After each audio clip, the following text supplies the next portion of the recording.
estamos começando aqui uma nova série de vídeos para a TV UFPB, justamente focalizando as obras do Paulo Freire, para pensarmos um pouco nas situações atuais que a gente vivencia, nos tempos difíceis que a gente está passando.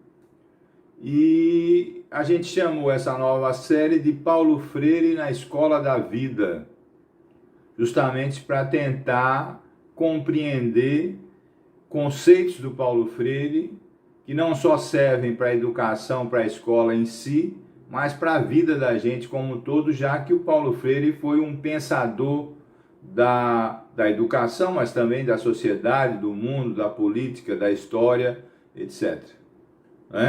Essa nova série, então, vai ser composta de vários vídeos, em torno de 10 minutos cada um, para a TV UFPB, vai estar disponível no YouTube, nas redes sociais, e a gente vai fazer uma sequência nesse sentido.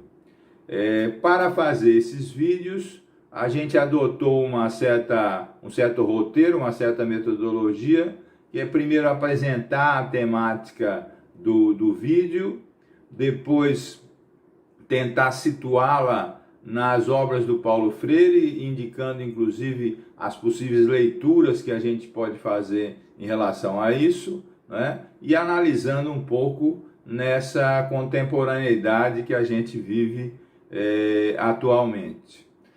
Para o primeiro vídeo, a gente selecionou uma coisa que é central nesses tempos de hoje, que é essa questão do humanismo, da necessidade da gente pensar a nossa atualidade na perspectiva do humanismo. E o Paulo Freire é alguém que permeou toda a sua obra com uma centralidade fundamental em termos do humanismo, Ele sempre disse que os seres humanos são, antes de mais nada, seres de relações entre si, que constroem a história a partir disso, E isso é fundamental para a gente entender. Então, vamos centrar esse vídeo nessa proposta de educação humanista do Paulo Freire.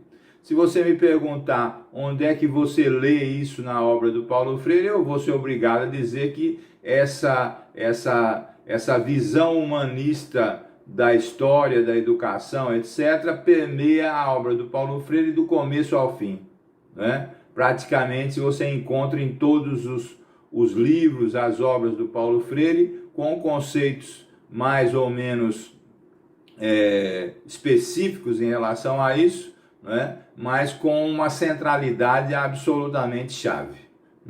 Eu vou começar aqui citando algumas palavras do Paulo Freire, para que a partir delas a gente possa entender essa centralidade do Paulo Freire. Logo na sua tese de entrada na Universidade do Recife, para o concurso da Universidade do Recife, no final dos anos 50, o Paulo Freire escreveu assim: o ser humano é um ser de relações que, estando no mundo, é capaz de ir além, de projetar-se, de discernir, de conhecer e de perceber a dimensão temporal da sua existência como ser histórico e criador de cultura.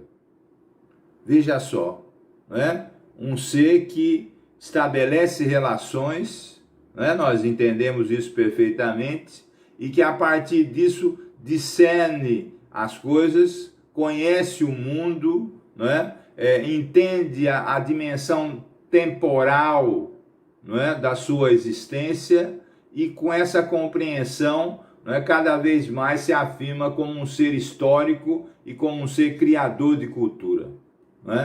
Quer dizer, essa dimensão para o Paulo Freire é absolutamente chave.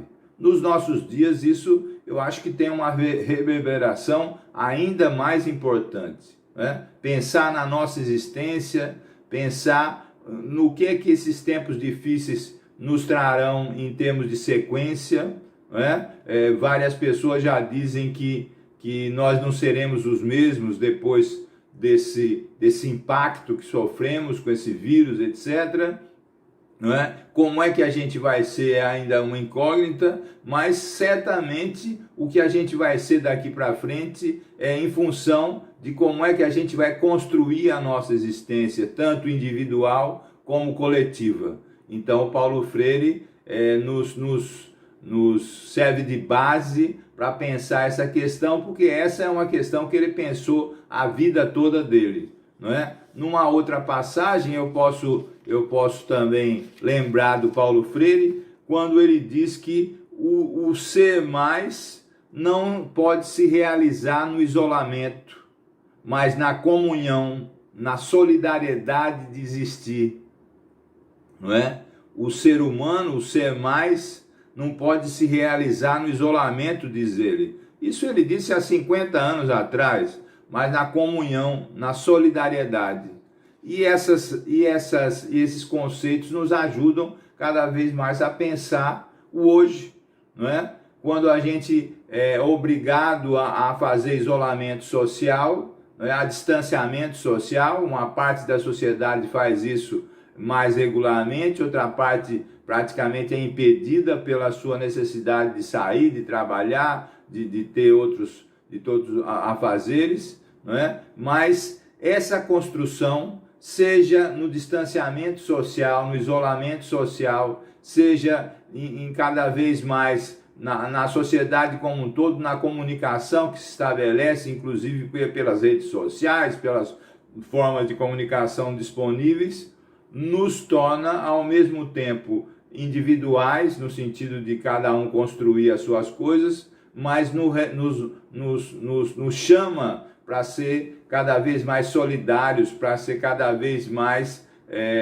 ligados ao que está acontecendo com as outras pessoas, não é? Nessa situação, não é? No Brasil a gente passa por uma situação de grande desigualdade social que veio sendo construída ao longo da história, que o país não conseguiu grandes mudanças nisso. Praticamente a desigualdade social ela tem um aprofundamento maior ainda, e isso se reflete inclusive nas condições de saúde pública, de educação, de tudo, não é? E cada vez mais a gente precisa pensar nesse existir, repito, que é individual, mas que também tem uma parte coletiva, uma parte de solidariedade. E várias ações estão acontecendo mostrando essas coisas, né? Mostrando a necessidade dessa empatia pelos outros, dessa solidariedade, etc. E como é que se faz isso?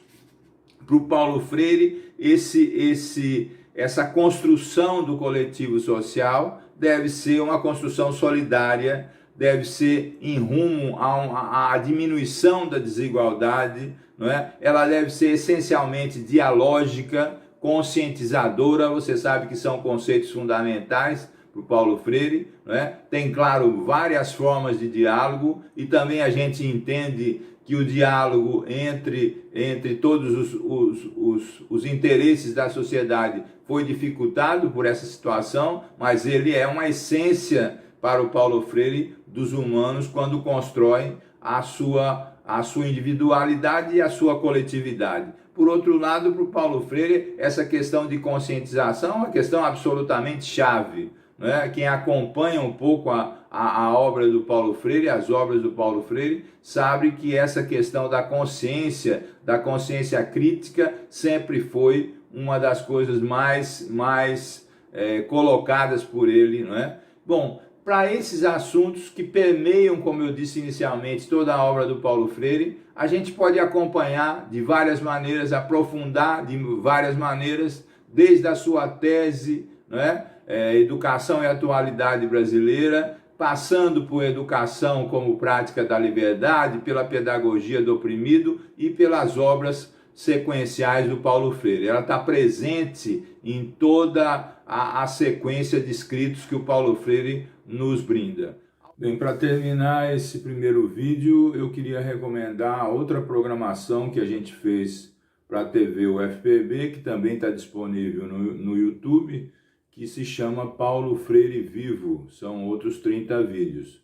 Esses 30 vídeos, mais essa programação que a gente está iniciando agora, que a gente chamou Paulo Freire na Escola da Vida, vão dar subsídios muito interessantes, a meu ver, para quem se interessa pelo Paulo Freire, tanto na atualidade como num estudo mais aprofundado. Eu agradeço mais uma vez a participação de todos.